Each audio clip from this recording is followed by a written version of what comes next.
Shri Parashakti Vidyala CBSE Class 7th Subject English. Good morning, students. Today we are going to study the lesson. First one, the three questions. In the previous class, we already finished the half of the lesson. Let us check the second part of the lesson. Let us go to the class. All of you take the page number 10. When the king had dug two beds, beds means small patches of ground for plants. He stopped and repeated his question. The hermit gave no answer, but stood up, stretched out his hands for his pet, and said, "Now you rest and let me work." But the king did not give him the spade and continued to dig.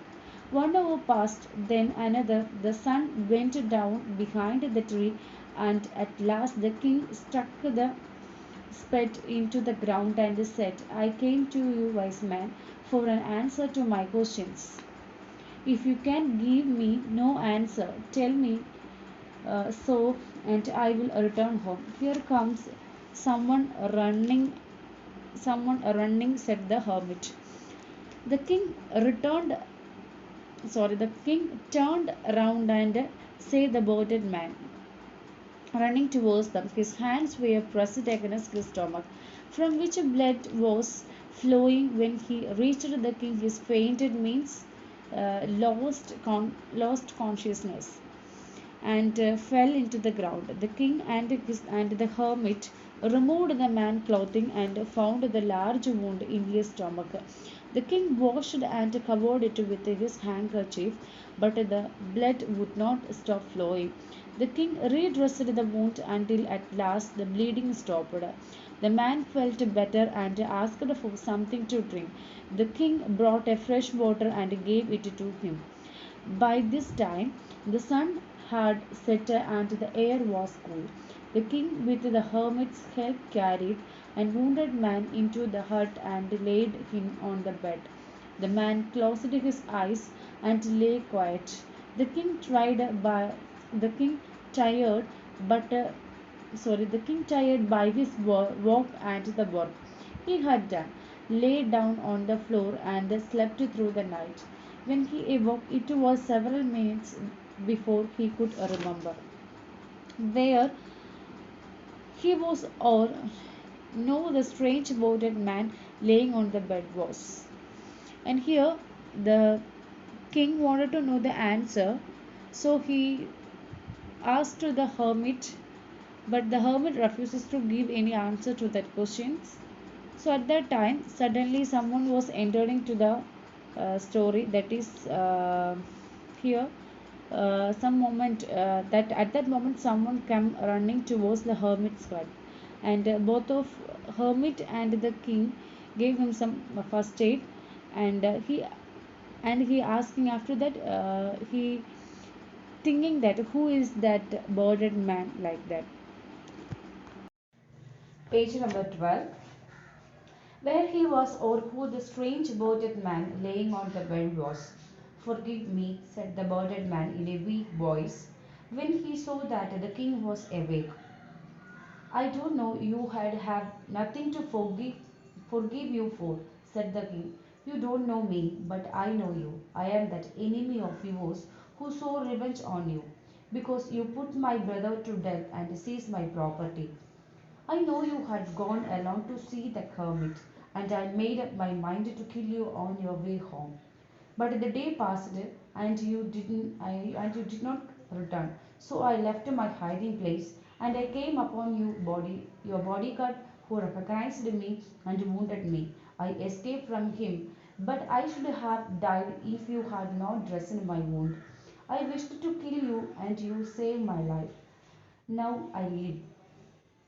I will serve you as your most faithful servant, and will order my son to do the same. Forgive me." The king was very happy to have made the peace with his enemy so easily, and to have won him over as a friend.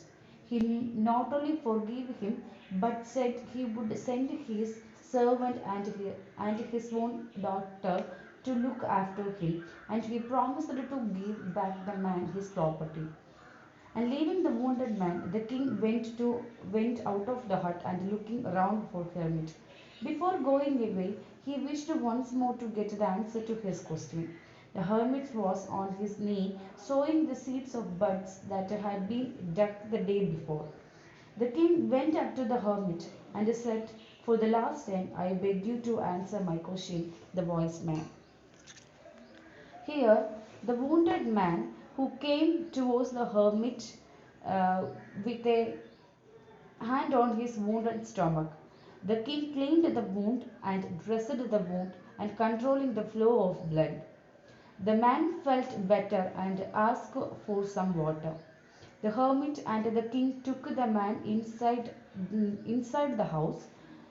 The man was lying quiet inside the house, and the king was also tired and he fell asleep on the ground.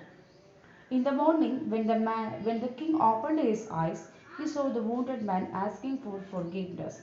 The man told the king that he had come to take a revenge from him because the king had killed his brother and had taken away all his property. He went to kill the king while returning from the hermit place. But the king bodyguard found him and wounded him. There he escaped from that wounded man. He come to the king.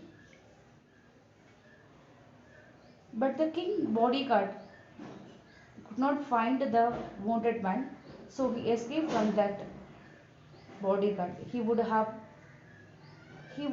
died if the king would not have helped him. He regretted his thought of killing the king and promised to his faithful servant. The king was pleased to turn his enemy into a friend. He forgave him and returned all his property.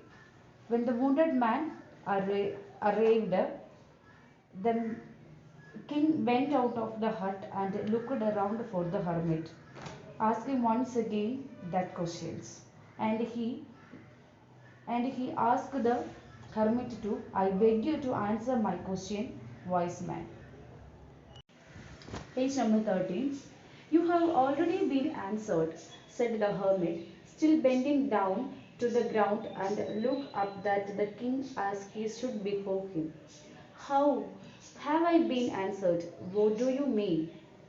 "Do you not see," replied the hermit, "if you had not pitied my weakness yesterday and had not done this bed for me, you would have gone away. Then that the man would have attacked you and you would have wished you had stayed with me.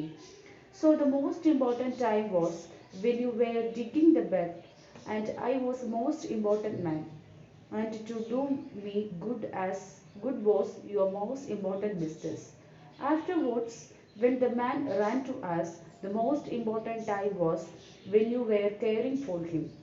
Because if you had not dressed his wound, he would have died without having made peace with you. So he was the most important man.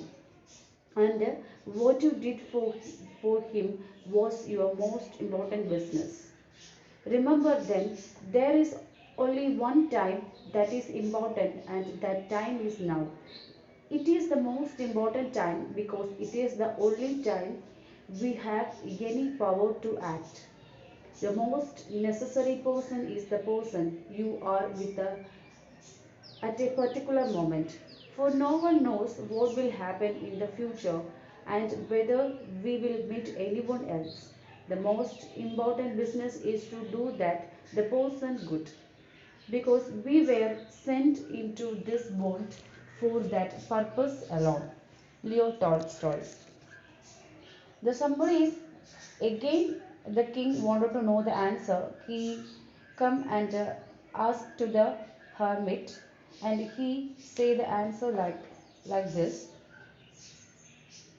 The most important time was when he was caring for him, else he would have died of his wound without the two of them reconciling for their act.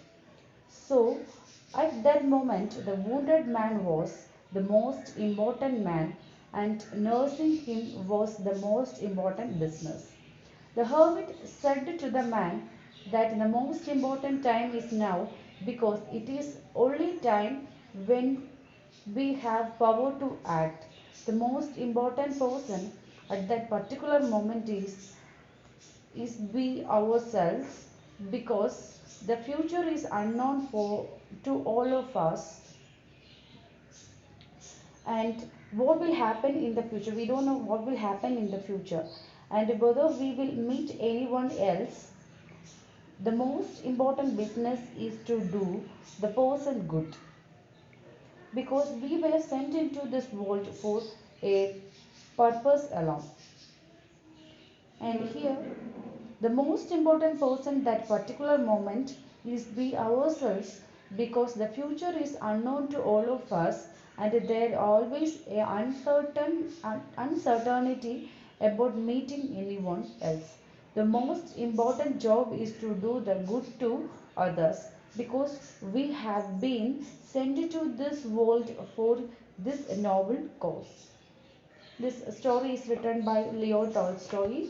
This was the lesson, and you have to read this lesson again once again, and I will give you the question answers, and you have to complete this exercises of page number 14 and 15 and 16 also. Okay, you have to fill up this one, and I will give you the question answers in the next class. Thank you, children.